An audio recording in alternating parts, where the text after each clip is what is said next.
கர்த்தருக்கு ஸ்தோத்திரம்.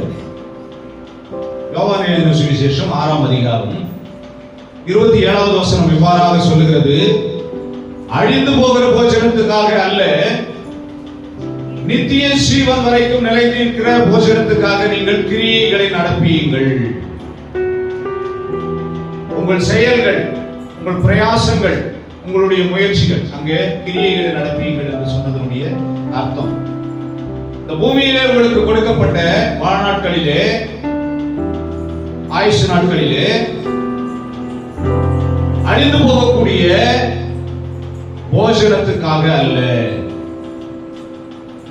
சாப்பாடு சாப்பிட்ட உடனே அப்புறம் திருப்பி பார்க்க முடியாது அந்த சாப்பாடு. வேதம் சொல்லுகிறது, பொன்னும் வெள்ளியும் அழிந்து போகும். அழிந்து போகக்கூடிய பொன்னினாலும் வெள்ளியினாலும் உங்களை மீட்காமல் விலையேறப்பட்ட ரத்தத்தினாலே உங்களை மீட்டு இருக்கிறேன் என்று சொல்லி ஆண்டவர் சொல்கிறார். அப்போ விலையேறப்பட்டது எது? ஆண்டவருடைய ரத்தம். அப்போ பொண்ணு வெள்ளியும் அழியக்கூடியது, அப்ப ஆகாரம் அழியக்கூடியது. அப்ப இந்த மாம்சத்தினுடைய தேவைகள் எல்லாம் அழியக்கூடியது. இந்த மாம்சம் விரும்புகிறது எல்லாம் அழியக்கூடியது. இந்த உலகத்திலே நமக்காக இங்கே படைக்கப்பட்டது, நாம் அனுபவித்துக் கொண்டிருக்கிறது, நாம் விரும்புவது எல்லாம் அழியக்கூடியது. அவைகள் நிரந்தரமானது அல்ல. வேதம் சொல்கிறது, வானமும் பூமியும் ஒழிந்து போகக்கூடியது. அப்ப ஆண்டவரை தேடுதல் என்பது இந்த ஒழிந்து போகக்கூடியதற்காக மாத்திரம் இல்லை. அது தேவை நமக்கு, இல்லைன்னு நான் சொல்லல. அது இல்லைன்னு ஒதுக்கிட முடியாது. போஜனம் வேணான்னு ஒதுக்கிட்டு உட்கார்ந்து இருக்க முடியுமா? எத்தனை நாள் உட்கார்ந்து இருக்க முடியும்? முடியாது. நம்ம ஆண்டவர் அவ்வளவு மோசமானவர் அல்ல. தேட வேண்டாம் அப்படின்னு சொல்லி சொன்னா, உன்னுடைய தேடுதல், உன்னுடைய பார்வை, நீ ஆண்டவரை தேடி வர்றது, உன்னுடைய எண்ணம், உன்னுடைய நோக்கம் இந்த உலகத்துக்குரிய காரியத்துக்காக மாத்திரம் இருக்கக்கூடாது. ஐயா, நான் சர்ச்சைக்கு வந்தா என் பொண்ணு நல்லா இருக்கணும், என் பையன் நல்லா இருக்கணும், என் பேரன் பேத்தி நல்லா இருக்கணும், என் பிள்ளைகளுடைய வேலை வாய்ப்பு நல்லா இருக்கணும், என் பிள்ளைகளுக்கான திருமண காரியங்கள் நல்லா இருக்கணும், எங்க வீடு வாசல் நல்லா இருக்கணும், எங்க நிலப்புறங்கள் நல்லா இருக்கணும், எங்க ஆசி நல்லா இருக்கணும், எங்க சம்பாத்தியம் நல்லா இருக்கணும், எங்களுக்கு நோய் நொடி வரக்கூடாது, இதுக்காக தான் நான் தேடிட்டு வரேன் அப்படின்னு சொல்லி சொன்னா, உங்களுக்காக கர்த்தர் சொல்லுகிறார், இந்த உலக பிரகாரமான ஆசீர்வாதங்களுக்காக மாத்திரம் அல்லது உங்கள் சரீர தேவைகளுக்காக மாத்திரம் நீங்களை ஆண்டவரை தேடுவது அது அவ்வளவு ஏற்றது அல்ல. அதை ஆண்டவர் உங்களுக்கு தருவார், அது அவருக்கு தெரியும். நீங்கள் தேட வேண்டியது தேவனுடைய ராஜ்யம், நித்திய ஜீவன் வரைக்கும் நிலைநிற்க வேண்டிய காரியங்களுக்காக, பரலோகத்துக்கு நீங்கள் சென்றடைய வேண்டும் என்பதற்காக, அதனுடைய முயற்சிக்காக நீங்கள் இந்த பூமியில ஆண்டவரை தேட வேண்டும். நிறைய பேர் ஒரு பின்னாடி போயிட்டே இருக்கிறாங்க. ஓனா சாப்பாடு போடுவாரு, அவர் 5 அப்பம் 2 மீன் 5000 பேருக்கு போட்டார் இல்லையா, அதை பார்த்தவங்க எல்லாருமே பின்னாடி போறாங்க. அப்பதான் சொல்றாரு, உடல் சுகத்துக்காக தேடி வர்றாங்க இல்லையா, அப்பதான் சொல்றாரு, வந்தவங்களை சுகப்படுத்தாம இல்லை, சுகப்படுத்தினாரு. அவர்களுக்கு சுகம் தேவை. பேய் பிடிச்சவங்களை சுகமாக்குனாரு, வியாதி உள்ளவர்களை சுகமாக்குனாரு, பசி பட்டினிமா இருந்தவர்களுக்கு ஆகாரத்தை ஆசீர்வதித்து கொடுத்தாரு. இதெல்லாம் தேவை என்பது அவருக்கு தெரியும், அதையும் செய்தார். ஆனால் அவருடைய நோக்கம் எதுவா இருந்தது? மனம் திரும்புங்கள், பரலோக ராஜ்யம் சமீபமாக இருக்கிறது என்பதுதான் அவருடைய முழக்கமாக இருந்தது, அவருடைய நோக்கமாக இருந்தது. நாம் இன்றைக்கு ஆண்டவரை தேடிக்கொண்டிருக்கிறோம். கர்த்தர் செய்த நன்மைகளை, கர்த்தர் நமக்கு செய்த நல்ல காரியங்களை, ஆசீர்வாதத்தை ஆண்டவருடைய பாதத்தில் வந்து நன்றி சொல்லி துதிக்க வேண்டும். நல்லது, நன்றி சொல்லுதல் நல்லது, துதித்தல் நல்லது.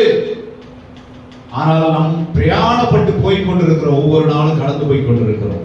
நம்முடைய வாழ்க்கையில ஒவ்வொரு நாளும் அதிகமாக அதிகமாக அதிகமாக நாம் எதையோ ஒன்றை நோக்கி நகர்ந்து கொண்டிருக்கிறோம். அது நித்தியம். யோவான் 14ஆம் அதிகாரத்தில் சொல்லி இருக்கிறார், நான் உங்களுக்காக ஒரு ஸ்தலத்தை ஆயத்தம் பண்ண போகிறேன், நான் வந்து உங்களையும் அந்த இடத்துக்கு அழைத்து கொண்டு போவேன். அப்போஸ்தலர் 1ஆம் அதிகாரத்தில் சொல்றாரு, நான் எப்படி வானத்துக்கு எடுத்துக் கொள்ளப்பட்டேனோ அப்படியே மீண்டும் வந்து உங்களை தீர்ப்போம், வானத்துக்கு கொண்டு போவேன். அப்போ ஆண்டவருடைய நோக்கம் என்ன? கிறிஸ்தவனுடைய நோக்கம் என்ன?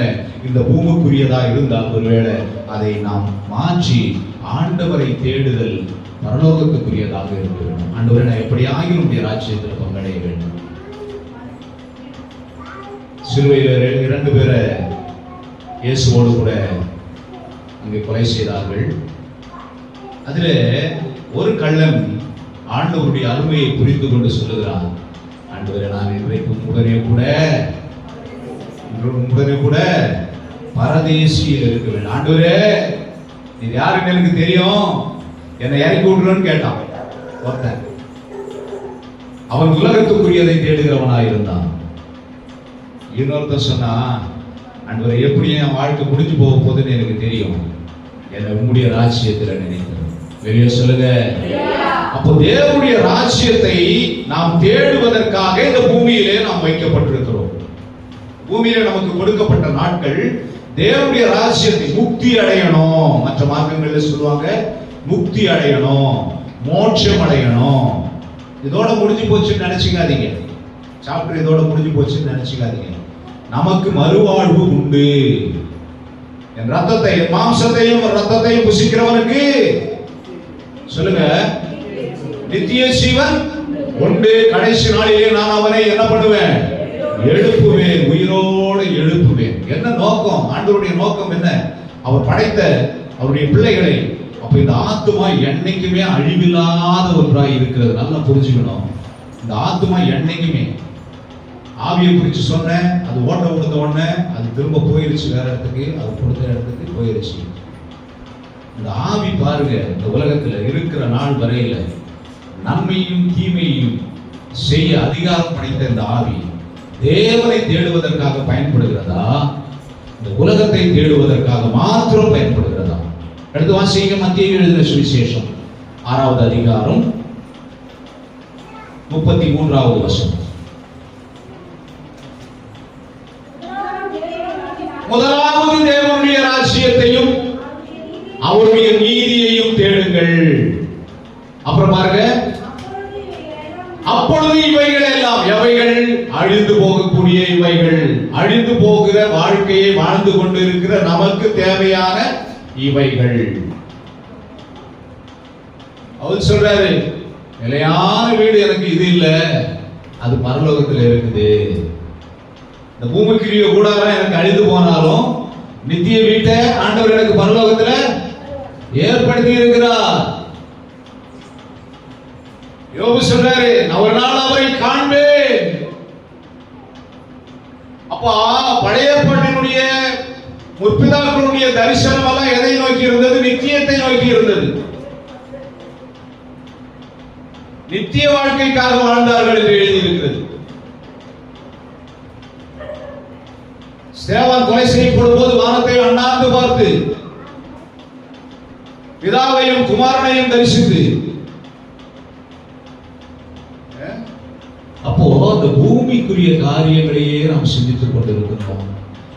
எப்ப என் பிரச்சனை தீரும், எப்போ என் நோய் சுகமாகும், எப்போ என் வீடு கட்டப்படும், எப்போ என்னுடைய ஆஸ்தி பெருகும், எப்போ என் கடன் தீரும், இதற்காகத்தான் நாம் ஓடிக்கொண்டிருக்கிறோமே ஒழிய நிச்சயமாக பரலோக ராஜ்யத்துக்காக நாம் முயற்சி எடுக்கவில்லை என்றுதான் தெரிகிறது. அப்படி பரலோகத்துக்காக நாம் ஓடுகிறவர்களா இருப்போமானால் அவரை அறிகிற அறிவிலே நாம் பெருகுவோம். அவரை அறிகிற அறிவு கொஞ்சம் யோசனை பண்ணி பாருங்க. யாராருக்கு எந்தெந்த அளவு மார்ஜின், எந்தெந்த ஸ்கேல் வைக்கப்பட்டிருக்கு, எந்தெந்த அளவு உங்களுக்கு பெருகி இருக்கிறது? இன்னும் குழந்தைகளா இருக்கிறீங்களா? இன்னும் ஞானப்பாலை குடித்துக் கொண்டிருக்கிறீர்களா?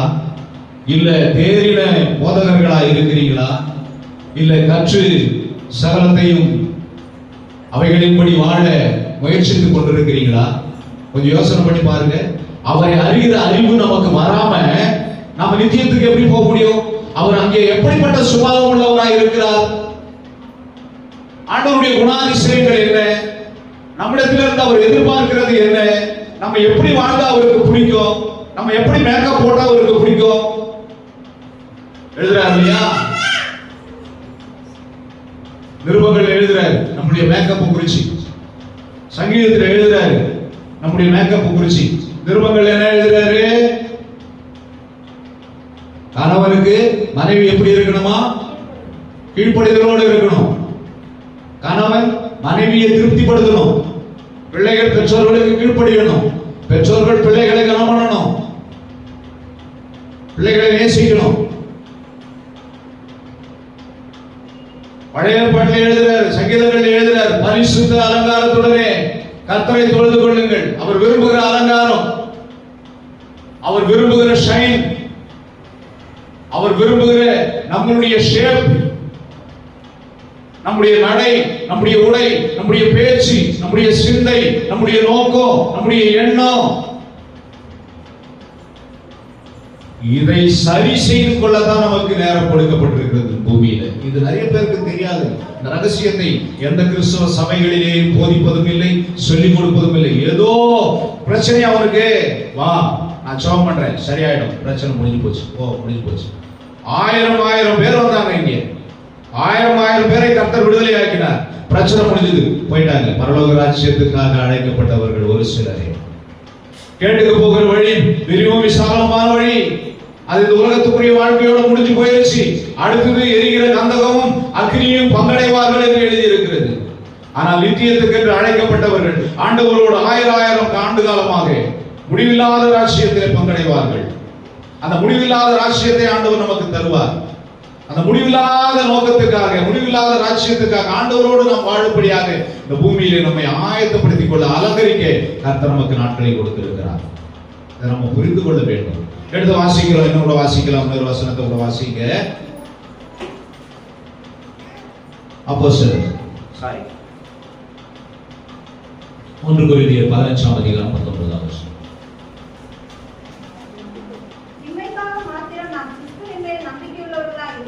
இம்மைக்காக மாத்திரமே நாம் கிறிஸ்துவின் மேல் நம்பிக்கை உள்ளவர்களாய் இருந்தால் நாம் எல்லா மனுஷரை பார்க்கிலும் பரிதபிக்கப்பட்டவர்களாய் இருப்போம். லாசரு ஐஸ்வர்யவான் என்று 2 பேர் இருந்தாங்க. இந்த ஐஸ்வர்யவான் இனிவரும் உலகத்தை குறித்து அறியாதவனாய் இருந்தான். அவருக்கு அன்றாட சுகபோக வாழ்க்கைக்கு தேவையான சகலமும் வேலைக்காரர்களாலே, வேலைக்காரிகளாலே, அவன் வீட்டாராலே ஒழுங்கு செய்யப்படுகிறது. அவனுடைய அரண்மனையை அலங்கரிக்கப்படுகிறது. அவனுடைய சுகபோக வாழ்வு தினமும் நல்லபடியாகவே நடக்கிறது. அவனுக்கு அதில் திருப்தி. மரித்து போகிறான் ஒரு நாள். அவன் ஆண்டவருடைய சன்னதிக்கு போக முடியாமல் போகிறது. இம்மைக்காக மாத்திரமே, அதுதான் சொல்றாரு, இந்த உலகத்தின் தேவைகளுக்காக மாத்திரமே. நான் சொல்லலங்க, நான் சொன்னா ஐயா என்ன எப்ப பார்த்தாலும் இதே மாதிரி பேசுறாரு அப்படின்னு நினைப்பீங்க. நான் சொல்லலங்க, வேதம் எழுதி இருக்கிறது சொல்லுங்க. இதை நான் சொல்லிக் கொடுக்கிறதுக்காக தான் உங்களுக்காக ஏற்படுத்தப்பட்டிருக்கிற தேவனால். இம்மைக்காக மாத்திரமே இயேசுவின் மேலே பற்றுள்ளவர்களாய் ஜீவிப்பீர்களானால். அவங்க போன மாசம் வரைக்கும் இந்துவா இருந்தாங்களே, இப்போ கிறிஸ்துவ ஆயிட்டாங்களே. எதுக்காக? அவங்க பொண்ணுக்கு ரொம்ப நாள கல்யாணம் ஆகாம இருந்தது, சர்ச்சைக்கு போனா கல்யாணம் ஆகுன்னு சொன்னாங்க. அதனால எல்லா குடும்பத்தோட என்ன பண்ணிட்டாங்க, ஞானஸ்நானம் கொடுத்துட்டாங்க. இம்மைக்காக மாத்திரமே, இந்த உலகத்தின் தேவைக்காக மாத்திரமே. அவரு ரொம்ப நாளா குடிகாரர்களா இருந்தாரு, இப்ப குடியெல்லாம் விட்டுட்டு சர்ச்சைக்கு வந்துட்டாரு. என்ன காரணம்? அவருக்கு குடிச்சு ஈரல் எல்லாம் புண்ணாயிருச்சு, குடல்லாம் அழுகி போச்சு. டாக்டர் குடிக்க கூடாது, நீ சர்ச்சைக்கு போனேன்னா தான் பொழைப்புன்னு சொன்னாங்க. அதனால சர்ச்சைக்கு வந்துட்டாரு. இம்மைக்கான வாழ்க்கைக்காக மாத்திரமே. வேலை கிடைக்காம ரொம்ப நாள் இருந்தார் அவரு. சர்ச்சைக்கு வந்தா வேலை கிடைக்கும்னு சொன்னாங்க.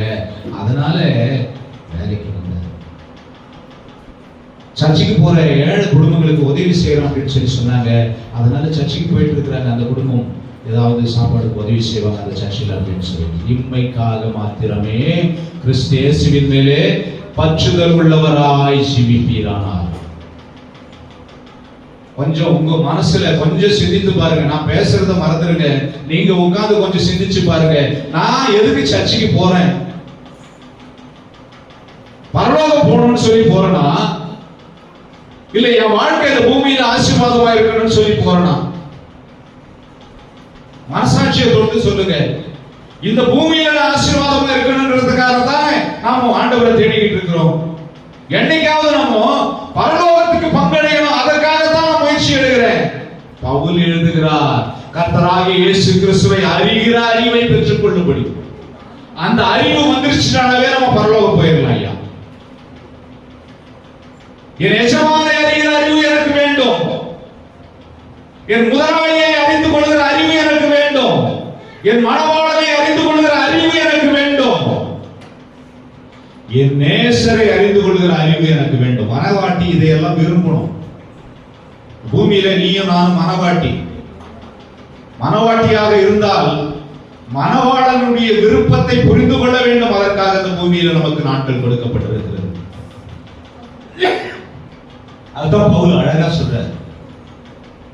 நான் லாபத்தை நோக்கி ஓடுறேன், எவ்வளவு லாபம் சம்பாதிக்கலாம். அவர் ஒரு பெரிய ப்ரொஃபசர். பவுல் யாரு? பெரிய சொல்லுங்க. பவுல் யாரு? தெரியாது இல்ல உங்களுக்கு? அவர் ப்ரொஃபசர் தெரியுமா உங்களுக்கு? தெரியாது இல்ல? கமாலியேல் என்கிற பெரிய நியாயசாஸ்திரி கிட்ட, பண்டிதர் கிட்ட இவரு பாடம் கத்துக்கிட்டவரு. கமாலியேல் என்பவர் யாரா அப்படின்னு சொல்லி சொன்னா, சகலத்தையும் கற்று தேர்ந்தவர், சாஸ்திரங்களை சகலத்தையும் கற்று தேர்ந்தவர், வேதம் நியாயப்பிரமாணம் எல்லாவற்றையும் கற்று தேர்ந்தவர். அவர்கிட்ட நியாயப்பிரமாணம் எல்லாவற்றையும் கற்று அறிந்தவர் பவுலே. ஒரு பெரிய ஒரு இன்ஸ்டிடியூட் வச்சு நடத்தலாம், ஒரு பெரிய பல்கலைக்கழக யூனிவர்சிட்டி வச்சு நடத்தலாம். அந்த அளவுக்கு நாலேஜ் இருக்கிற ஒரு பவுல். நீங்க நினைக்கிறீங்க வேதத்தில் இருக்கிற ஆட்கள் எல்லாம் ஒரு சாதாரண ஆட்கள், ஆடு மேய்ச்சிட்டு இருந்தாங்க, மாடு மேய்ச்சிட்டு இருந்தாங்க. உண்மைதான், ஆடு மாடு மேய்ச்சவங்க எல்லாம் வேதத்தில் இருந்தாங்க, உண்மைதான். பேதுரு மீன் மட்டும் தான் பிடிக்க தெரியும் அவருக்கு, உண்மைதான். ஆனா பவுல் அப்படிப்பட்டவர் அல்ல.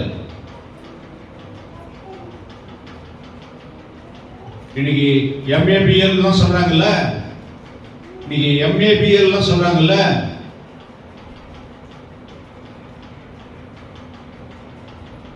இந்த பட்டத்தையெல்லாம் அதிகமா வாங்குறவர். அவர் சொல்றாரு, நான் அப்படிப்பட்டதான வருமானத்தை, எனக்கு ஆதாயத்தை தேடும் தொழிலை நான் தேடி போக மாட்டேன். அந்த ஆதாயமே எனக்கு போதும் என்று நினைக்க மாட்டேன். அந்த ஆதாயத்திலேயே என்னை நான் வளர்த்துக் கொள்ள வேண்டும் என்று நினைக்க மாட்டேன். என் கர்த்தரை அறிகிற அறிவுக்காக அது எனக்கு இல்லாம இருந்தாலும் பரவாயில்லன்னு நினைப்பேன். நான் கர்த்தரை அறிந்து கொள்ள வேண்டும், அதுதான் என் வாழ்க்கையில முக்கியம். கர்த்தராகிய இயேசு கிறிஸ்துவை அறிந்து கொள்ள வேண்டும். என் வாழ்நாள் முடியறதுக்கு முன்னாவே என் இயேசுவை நான் அறிந்து கொஞ்சம் கொஞ்சமா பூரணமாகணும். ஒரே வாட்டியை நான் பூரணமாக முடியாது. ஃபேர் அண்ட் லவ்லியை வாங்கின உடனே பூசிருங்க உங்க மூஞ்சி சவுப்பாயிருமா? ஆகாது. பூசிக்கிட்டே வரணும், எதையோ போட்டு தேய்க்கணும், கழுவணும். அப்போ கொஞ்சம் கொஞ்சமா மாறி ஒரு 2-3 வருஷம் கழிச்சு கொஞ்சம் அழகாகும், கொஞ்சம் தோல் கொஞ்சம் சிவப்பாகும். திருப்பி விட்டீங்கன்னா திருப்பி போயிடும். ஆண்டவரோடு இருக்கிற உங்களுடைய உறவு கொஞ்சம் கொஞ்சமா உங்களை அழகுள்ளவர்களாக்கும், உங்கள் ஆத்மாவை அழகுள்ளவர்களாக்கும். உங்கள் மேனி அழிந்து போனாலும், என் மாம்சம் உருகுலைந்து போனாலும் சொல்றாரு, என் மாம்சம் உருகுலைந்து போனாலும், இந்த மேனி அழிந்து போனாலும், கண்கள் குழிவிழிந்து போனாலும், இந்த தோல் முதலாளிகள் இல்லாமல் போனாலும், என் ஆத்மா இருக்கிறதே, இந்த ஆத்மா அது கர்த்தருக்கேற்ற அழகை அடைய வேண்டும். அதற்காக நான் இந்த பூமியில கொடுக்கப்பட்ட நாட்களை என் தேவனோடு கூட நான் நடக்க பழகிக் கொள்கிறேன். ஆண்டவரோடு நடக்க பழகிக் கொள்ளுங்கள். மனுஷர்களோடு நடக்காதீங்க தயவு செய்து. நடக்கிறது மனுஷன் கூட தான் நடக்க முடியும். நான் அந்த நடைய சொல்றேன். ஏனோக்கு சொல்லுங்க, ஏனோக்கு. யாருமே பேச மாட்டீங்களா? சத்தமா சொல்லுங்க. ஏன் மௌனமா இருக்கிறீங்க?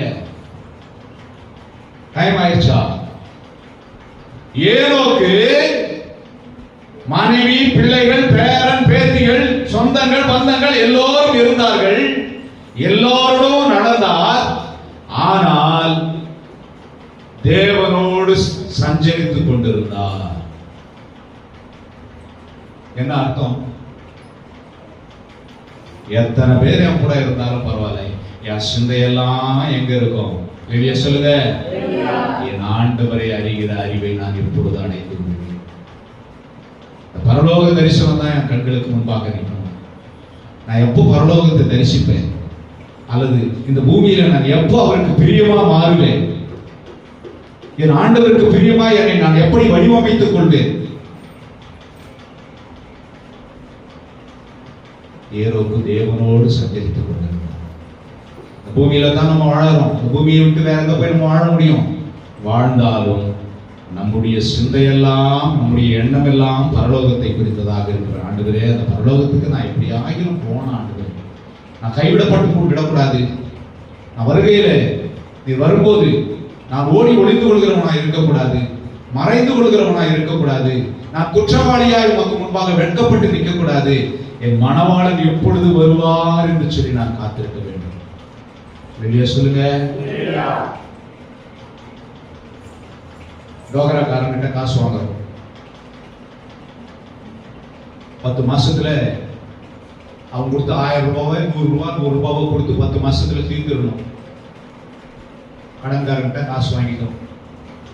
இந்த 100 ரூபாய் வாரத்துக்கு மாசத்துக்கு 100 ரூபாய் கொடுத்துடணும்னு சொல்லி ஒரு ஒப்பந்தம் போட்டு 1000 ரூபாயை நம்ம வாங்கிட்டோம். ஒரு வருஷத்துல தீர்த்துறோம், 10 மாசத்துல தீர்த்துறோம். ஒரு மாசம் முடியறதுக்குள்ளவே இந்த 100 ரூபாயை நம்ம சம்பாதிச்சு ரெடியா வச்சிருக்கிறோம். நம்ம கட்டணும்ன்ற நோக்கத்தோட, கட்டி முடிச்சிடணும்ன்ற நோக்கத்தோட நம்ம என்ன பண்றோம்? ஒரு நாள் முயற்சி பண்றோம். ஒரு நாள் என்ன பண்றோம்? எப்படி ஆகிடும் இந்த 100 ரூபாயை இந்த மாசம் வரும்போது, முதல் தேதி வரும்போது வந்து நிற்பான், எப்படி ஆகிடும் கட்டி முடிச்சிடணும் அப்படின்ற நோக்கத்தோட ஒவ்வொரு நாளும் பிரயாசப்பட்டு 5 ரூபாய் 10 ரூபாய் எல்லாம் சேர்த்து 100 ரூபாயை சேமிச்சு வச்சுட்டோம். 25ஆம் தேதியே நம்ம சேர்த்து வச்சுட்டோம். அவன் 1ஆம் தேதி தான் வரப்போறான். 5 நாட்கள் இருக்குது. டோகராக்காரன் 1ஆம் தேதி வருவான்னு சொல்லி தெரிஞ்சது. எல்லாருக்கும் பயம். நமக்கு என்ன இல்லை? நமக்கு என்ன இல்லை? பயம் இல்லை. ஏன்? நம்ம ஆயத்தமாயிட்டோம். டோகராக்காரனை சந்திக்க நாம் ஆயத்தமா இருக்கிறோம். அவன் சொன்ன வார்த்தையை நிறைவேற்ற நாம் ஆயத்தமா இருக்கிறோம். நமக்கு பயம் இல்லை. 80 வயசு எனக்கு ஆயுசு நாட்கள், 70 வயசு எனக்கு ஆயுசு நாட்கள். நான் ரெடி ஆயிட்டேன் 30 வயசுலயே. மிச்சம் இருக்கிற 70 40 வருஷம் 50 வருஷம் சந்தோஷமா வாழ்வேன். மிச்சம் இருக்கிற 5 நாளைக்கு எனக்கு பயம் இல்லை. 25 நாள் பயமா இருந்தது. எப்படி இந்த 100 ரூபாயை நான் சேர்த்து வைக்கிறது, எப்படி நான் 100 ரூபாயை சேர்த்து வைக்கிறது, எனக்கு பயம் இருந்தது. 25ஆம் தேதி 100 ரூபாய் ரவுண்டா கிடைச்சிருச்சு. மிச்சம் இருக்கிற 5 நாள் 6 நாள் எனக்கு எந்த விதமான டென்ஷனும் இல்லை. 1ஆம் தேதி டோகராக்காரன் வந்த உடனே அவன்கிட்ட நான் 100 ரூபாயை சந்தோஷமா கொடுத்துருவேன். கர்த்தர் நமக்கு பொறுப்புகளை கொடுத்திருக்கிறார் இந்த பூமியில். அவர் வரும்போது அதை நாம திரும்ப அடைக்க வேண்டும்.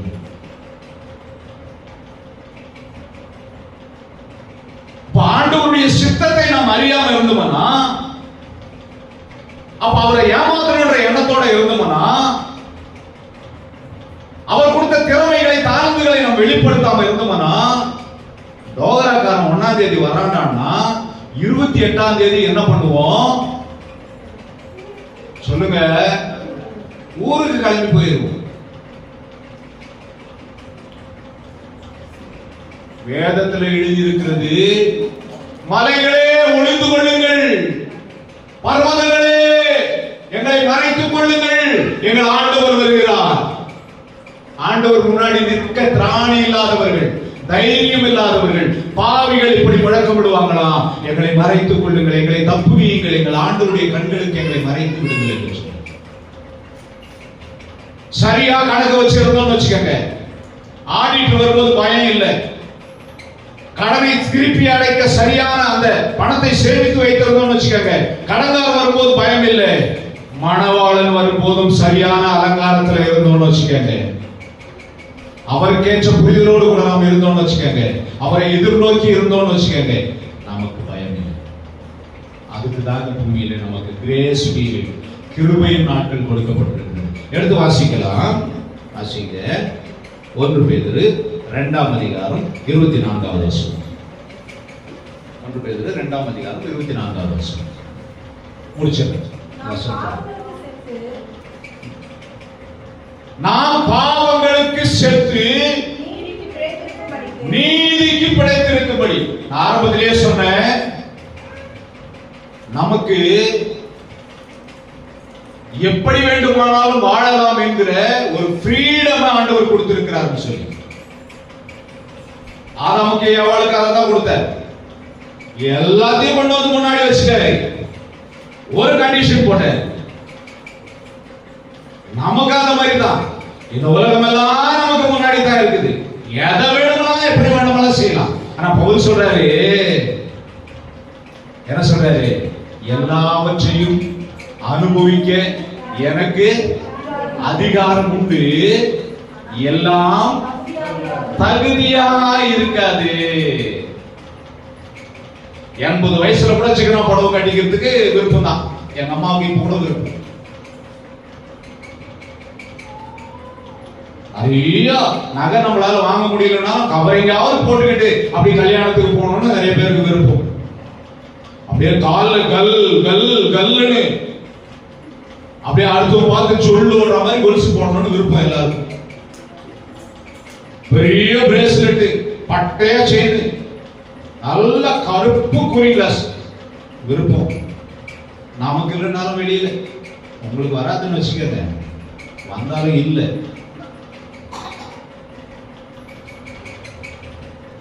பவுல் சொல்றாரு, எல்லாவற்றையும் அனுபவிக்க எனக்கு அதிகாரம். நான் தான் முதலிலே சொல்றேன், அவர் ப்ரொஃபசர், அவர் பெரிய லெக்சரர், அவர் பெரிய அதிகாரி, அவருக்கு எல்லா ரைட்ஸும் இருந்தது. நம்ம அம்பேத்கர் இருந்தது அந்த மாதிரி ஒரு ரைட்ஸ். நம்ம அம்பேத்கர் இருக்கார் இல்லையா, பாபா சாஹிப் அம்பேத்கர், எந்த நாட்டுக்கு போனாலும் அவர் யாரும் கிட்ட நெருங்க முடியாது, டச் பண்ண முடியாது, எந்த கேஸும் அவர் மேல போட முடியாது, எந்த நீதிமன்றத்துக்கும் அவர் உட்பட்டவர் இல்லை. அப்படிப்பட்ட ஒரு அதிகாரத்தை நம்ம அம்பேத்கர் வச்சிருந்தார். இந்தியாவிலே யாருக்கிட்டே அப்படிப்பட்ட ஒரு ரைட்ஸ் இல்லை. அப்படிப்பட்ட ஒரு அதிகாரம் படைச்சவர் சொல்றாரு, எல்லாவற்றையும் அனுபவிக்கும் அதிகாரம் எனக்கு இருந்தாலும் எல்லாம் எனக்கு, சொல்லுங்க, எல்லாம் எனக்கு தகுதியா இருக்காது. அப்போ கடவுளுடைய பிள்ளைகளுக்கு என்று ஒரு தகுதி இருக்கு. பக்கத்து வீட்டுல என்ன செய்யறானோ அதையே நம்ம செய்யணும். பக்கத்து வீட்டு பொம்பளை பிள்ளை எப்படி இருக்குதோ அப்படியே நாம இருக்கணும். பக்கத்து வீட்டுல இருக்கிற பைக் எப்படி இருக்குதோ அப்படியே நாம வாங்கணும். ஆயுத பூசிக்காம என்ன டெக்கரேஷன் போடுறோம்னா அப்படியே நம்ம கிறிஸ்துமஸ்க்கு டெக்கரேஷன். இதான் அங்க எழுதி இருக்கிறார். இதைதான் கர்த்தரை அறிகிற அறிவுள்ளவர்களுக்கு அது புரிந்து விடும் அந்த வசனம். எல்லாம் எனக்கு தகுதியா இருக்காது. நம்ம எதை செய்யணுமோ அதை செய்யணும். நம்ம எப்படி நடக்கணுமோ அப்படிதான் நடக்கணும். நம்ம எப்படி பேசணுமோ அப்படிதான் பேசணும். கர்த்தர் தான் நம்ம இடத்துல எதிர்பார்க்கிறார். அவனுடைய பிள்ளைகளை இந்த உலகத்தில் இருந்து தனியா பிரிச்சு எடுத்தான்ற, தனியா பிரிச்சு எங்கேயோ ஒருத்துட்டு போல. என்ன சொல்றீங்க? இப்போ பேதுரு 1 பேதுரு 2ஆம் அதிகாரம், பாவங்களுக்கு செத்து, பாவங்களுக்கு செத்து, பாவனால செத்து போனோம், செத்து போனோம், அவ்வளவுதான். அதை செய்யறதுக்கு உயிர் உடம்புல இருக்கக்கூடாது. இஸ்ரவேல் ஜனங்கள் எகிப்தில ஆட்டுக்குட்டியை அடினா அடிச்சாங்க, ரத்தத்தை கொண்டு போய் பூசுனா பூசுனாங்க, அடுத்த நாள் புறப்பட்டு வானா வந்தாங்க, எல்லாம் செஞ்சாங்க.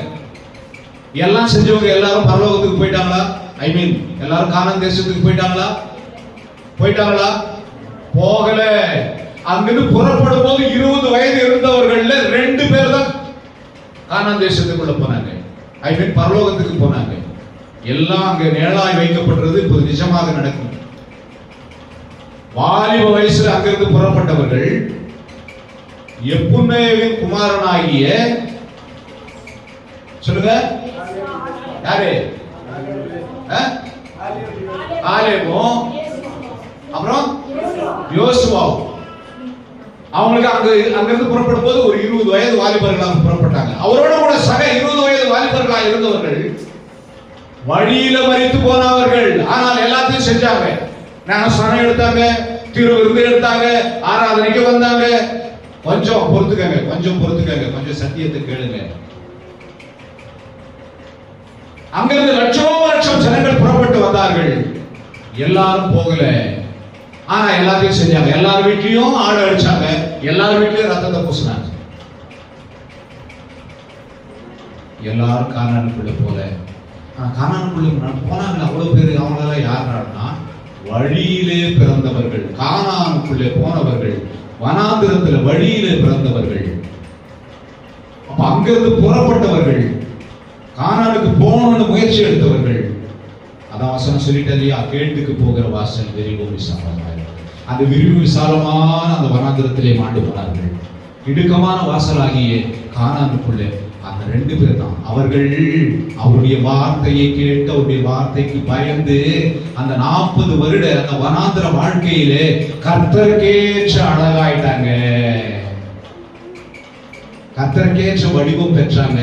அதனால தான் அவங்க கானானுக்குள்ள போனாங்க. இதையே தான் 1 கொரிந்தியர்ல அங்க 10ஆம் அதிகாரத்துல எழுதி இருக்கிறது. நம்ம திருவிருந்து எடுக்கும் போதெல்லாம் சொல்லுவேன் அந்த வசனம். எல்லோரும் மேகத்துக்குள்ளாய் ஞானஸ்நானம் பண்ணப்பட்டார்கள், ஆனாலும் அவர்கள் எல்லாரிடத்திலும் தேவன் பிரியமாய் இல்லை. அப்போ இங்கே வசனத்துக்கு வருவோம், பேதுருக்கு வருவோம். பாவங்களுக்கு செத்து வனாந்திரத்திலே மாண்டு போனவர்கள் எல்லாம் பாவங்களுக்கு சாவாதவர்கள். கொடுக்கப்பட்ட இந்த கிரேசான இந்த கிருபையின் ஆயுசு நாட்களிலே பாவங்களுக்கு நாம் சாகாதவர்கள், தேவனுடைய சித்தத்தை புரிந்து கொள்ளாதவர்கள், தேவனுடைய அழைப்பை பெற்றும் தேவனுடைய அழைப்பை புரிந்து கொள்ளாதவர்கள், தேவன் நம்மை ஏன் தெரிந்து கொண்டார் என்று ஒரு நோக்கம் இருக்கிறது, அந்த நோக்கத்தை அறியாதவர்கள். அதைத்தான் அவர் புரிஞ்சுக்கிட்டாரு. நான் கர்த்தராகிய இயேசு கிறிஸ்துவை அறிவதற்காக என் நேரத்தை செலவு செய்து நான் தேவனுடைய பாதத்துல மரியாதை மாதாளம் உட்கார்ந்து இருக்கிறாங்க. சகோதரியை பத்தி குறை சொல்றாங்க. ஐயா, நான் பற்பல வேலைகளை செய்து கொண்டிருக்கிறேன், எந்த டென்ஷனும் வேணாமா, தேவையானது ஒன்று. வெளியே சொல்லுங்க. பூமியில நீ எவ்வளவு ஓடினாலும் சரி, உன் வயதுக்காக ஓடினாலும் சரி, அடுத்தவன் வயதுக்காக ஓடலாம் சரி, உன் பிள்ளைகளுக்காக ஓடினாலும் சரி, உன்னுடைய உடம்பு நோய்க்காக ஓடினாலும் சரி, உன்னுடைய சொத்து சம்பாத்தியத்துக்காக ஓடினாலும் சரி, தேவனுடைய சமூகத்துல அமராம நீ எவ்வளவு ஓடினாலும், மனுஷன் உலகம் முழுவதையும் ஆதாயப்படுத்திக் கொண்டாலும், தன் ஆத்துமாவை நஷ்டப்படுத்தி விட்டு தன் ஆத்துமாவை பரலோக தரிசனத்துக்கு நேராய் வழிநடத்த தெரியாம, ஆண்டவருடைய சித்தம் புரியாம, தம் மனம் போன போக்கில தம் விருப்பத்தோடு நீ எவ்வளவு கோடி கோடியாய் சம்பாதித்து உன் வீட்டுல வச்சிருந்தாலும் அதனால் உனக்கு லாபம் என்னன்னு வசனம் கேட்குது. அது உனக்கு ஒரு பிரோஜனமும் இல்லைன்னு வசனம் கேட்குது. ஒண்ணுமே இல்ல வகையில கொண்டு வந்து எச்சரிக்கை போடுறாங்க. அந்த பருக்கைகளாலே தன்னுடைய வயிற்றை நிரப்பிக் கொள்ள ஆசையாயிருந்த லாசரு ஆபிரகாமின் மடியிலே இருந்தான். ஆண்டவருடைய மடியிலே அவன் தேற்றப்பட்டுக் கொண்டிருந்தான். அவன் இந்த பூமியிலே பட்ட துன்பங்களையும் துயரங்களையும் துக்கங்களையும் கண்ணீரையும் வேதனையும் கண்ட ஆண்டவர் அவனுக்கு ஆறுதலையும் தேர்தலையும் சமாதானத்தையும் கொடுத்தவராயிருந்தான். சுகபோகமாய் வாழ்ந்தவன் அங்கே நரகாக்கினேயே அங்கே துன்பங்களை அனுபவித்துக் கொண்டவனாயிருந்தான். உலகத்தை ஆதாயப்படுத்திக் கொள்வது அல்ல பெரிய விஷயம், பணத்தை சம்பாதித்துக் கொள்வதல்ல, வயிற்றை நிரப்பிக்கொள்ள ஓடுவதல்ல, தேவனுடைய சித்தத்தையும் தேவனுடைய தரிசனத்தையும் புரிந்து கொள்வதுதான் பெரிய விஷயம். பாவங்களுக்கு சாக வேண்டும், நீதியை நிறைவேற்ற படைத்திருக்க வேண்டும். நாம் பாவங்களுக்கு செத்து வாசிக்கிறோம் வசனத்தை சொல்லி முடிச்சல, நீதிக்கு படைத்திருக்கபடி அவர் தாமே தம்முடைய சரீரத்திலே நம்முடைய பாவங்களை சிலுவையிலே சுமந்தார். நம்முடைய பாவங்களை, நாம சுமக்க வேண்டிய பாவங்களை, நாம அனுபவிக்க வேண்டிய தண்டனைகளை ஐயா யாரும் பார்க்கலன்னு நினைக்காதீங்க. கடவுளுக்கு தெரியாதது ஒண்ணுமே இல்லை, எல்லாவற்றையும் அறிகிறவர் அவர், எல்லா ரகசியத்தையும் அறிகிறவர். நம் பாவங்களை அவர் சிலுவையின் மேலே சுமந்தார். அப்புறம் ஒரு வரி எழுதி இருக்கு பாருங்க, அதுக்கு நீங்க விளக்கம் சொல்லணும். தயவு செய்து அந்த வரியை படிச்சுட்டு நான் ஒருத்தர் கேட்பேன். அவருடைய தழும்புகளால் குணமானீர்கள் அப்படின்னு எழுதியிருக்கா? அப்படின்னா என்னையா அர்த்தம் சொல்லுங்க? அவருடைய தழும்புகளால் குணமானீர்கள் என்னமா அர்த்தம் சொல்லணும்? ஏதோ ஒரு மனசுல ஏதோ ஒரு காரணி நம்ம அர்த்தம், அவருடைய தழும்புகளால் சுகமானீர்கள். ஏதோ மனசுல ஏதோ ஒரு முடிவு இருக்கு இல்லையா? அந்த வசனத்தை குறித்ததான் ஒரு வெளிப்பாடு இருக்கு இல்லையா? தம்பி யார் ஃபர்ஸ்ட் சொல்ல போறீங்க? யார்? தெசினையா அதுதான் அவர் பட்ட பாடுகளினாலே நாம் அதனாலே நாம் என்ன குணமாகிறோம்? என்ன குணமாகிறோம்?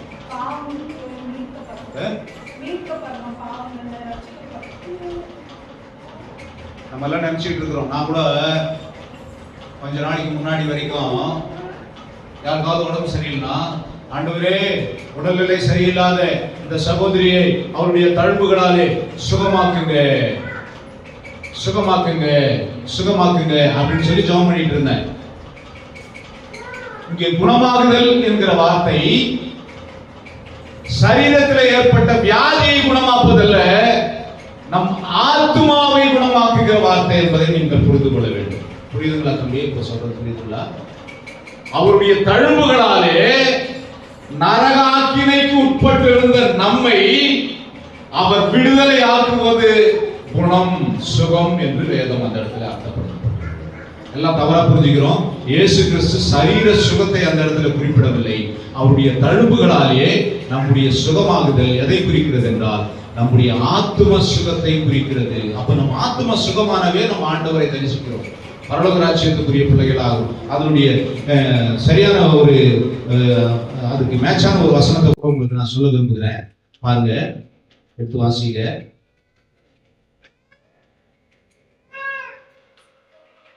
இயேசு கிறிஸ்து ஊழியம் செய்யும்போது சொல்றார். லூக்கா 22வது அதிகாரம் 31.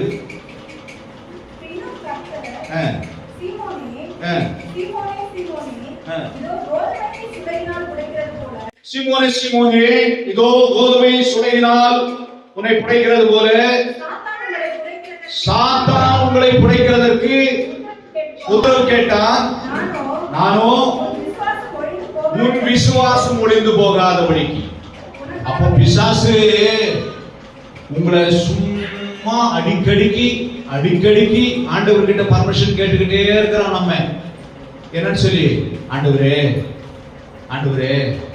அவங்கள நான் ஏதாவது பண்ணி அவங்களை சித்திரவதை பண்ணட்டுமா, அவங்களுக்கு வியாதியை கொடுக்கட்டுமா, அவங்க குடும்பத்தில் ஏதாவது பிரச்சனை பண்ணட்டுமா, அவங்க சொல்ற பேச்சு கேட்க மாட்டாங்களே, நீங்க சொல்ற பேச்சு கீழ்ப்படி மாட்டாங்க, நீ ஏதாவது கேட்டுக்கிட்டே இருப்பானா.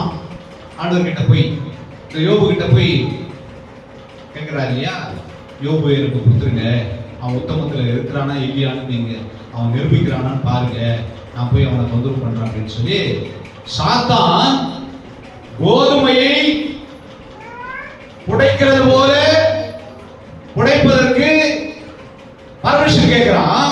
ஆனா ஆண்டவர் என்ன சொல்றாரு, உன் விசுவாசம் ஒழிந்து போகாதபடி. அப்படி அடிக்கடி உனக்கு பிரச்சனை கொடுத்தா உன் விசுவாசம் ஆண்டவரை விட்டு போயிடுங்கிறதுக்காக நான் என்ன பண்ணல, அந்த பர்மிஷனை அவருக்கு கொடுக்கல. அப்போ எவ்வளவு கிருபையுள்ள ஆண்டவர் நம்ம மேல நமக்கு வரவிருக்கிற பிரச்சனைகளை தள்ளி தள்ளி தள்ளி நிறுத்துகிறார். பாருங்க, நிறுத்தி பிசாசுக்கு பர்மிஷன் கொடுக்காம, அவன் நம்ம தண்டிக்க இடம் கொடுக்காம அவனை எந்த அளவுக்கு அடக்குகிறார் பாருங்க. பேதுருக்கு மாத்திரமா பிசாசு போய் கேட்பான், நம்ம எல்லாருக்கும் போய் கேட்பான். தேவ சமூகத்துல போய் நம்ம ஒவ்வொருத்தருடைய வாழ்க்கையிலும் ஏதாவது ஒரு பிரச்சனையை உண்டு பண்ணணும் அப்படி என்று சொல்லி அவன் பர்மிஷன் கேட்டுக்கிட்டே இருப்பான்.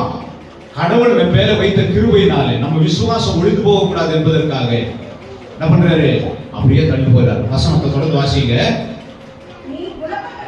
நீ குணப்பட்ட பின்பு, இங்கே குணப்பட்ட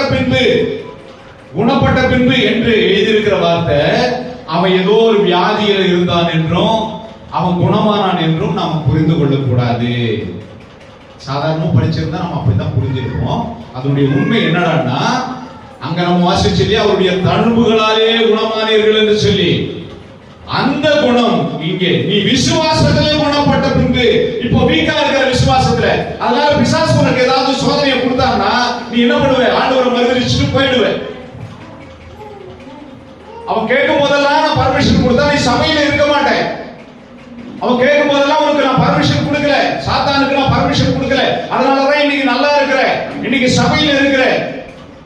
அப்ப நம்ம ஆண்டவர் எவ்வளவு கிருபையாய் நமக்கு வரவிருந்த பிரச்சனைகளை, வியாதியை, பகைகளை, விரோதங்களை, சண்டைகளை, சச்சரவுகளை, போராட்டங்களை தடுத்து நிறுத்தி வச்சிருக்கிறார். கொஞ்சம் பாருங்க, நமக்கு வரவிருக்கிற மரண அவஸ்தைகளை தடுத்து நிறுத்தி இருக்கிறார் பாருங்க.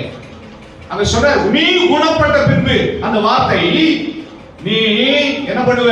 விசுவாசத்தை விட்டு ஓடி போயிடுவ. அதுக்கு முன்னாடி சொல்றாரு இல்லையா? என்ன சொல்றாரு அதுக்கு முன்னாடி வசனத்துல? உன் விசுவாசம் ஒழிந்து போகாதபடிக்கு உனக்காக வேண்டிக் கொண்டேன். பிசாசு கிட்ட நான் சொல்லிட்டேன், இப்போ வராத, நான் சொல்லும் போது வான்னு சொல்லிட்டேன். அப்போ உனக்கு வரவிருக்கிற காரியங்களை, உனக்கு வரவிருக்கிற தண்டனைகளை, உனக்கு வரவிருக்கிற பிரச்சனைகளை தடுத்து நிறுத்தி இருக்கிற ஆண்டவர் எல்லாத்தையும் அப்படியே உன் மேல அப்படியே ரிலீஸ் பண்ணி இருந்தாருன்னா, இன்னைக்கு நீ விசுவாசத்துல இருக்க மாட்டேன், நீ கர்த்தருடைய பிள்ளையா இருக்க மாட்டேன்.